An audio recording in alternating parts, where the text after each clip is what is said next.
আজকে রান্না করবো বড় বড় ট্যাংরা মাছ দিয়া পুঁটি দিয়া লবণ মরিচ হলুদ বাকর বাকি আদা রসুন বাটা সবটা দিলেছি আপনাদের।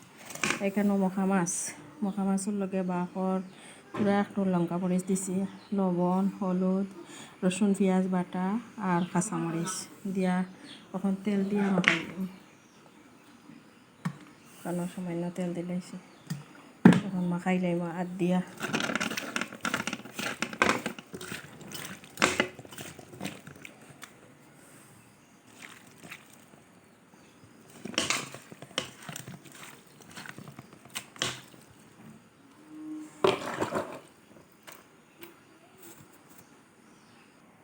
তখন আবার টমেটো দিছি আর কমলার বাকল দিছি শুকাইয়া তৈছিলাম।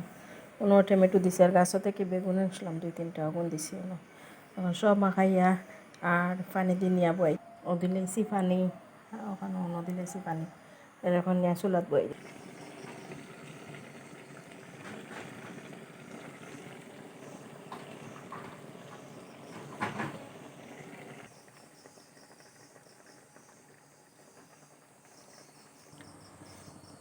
এখন হয়ে গেছে আমার ট্যাংরা মাছের তরকারি আর ওখানে হয়ে গেছে মখা মাছের তরকারি।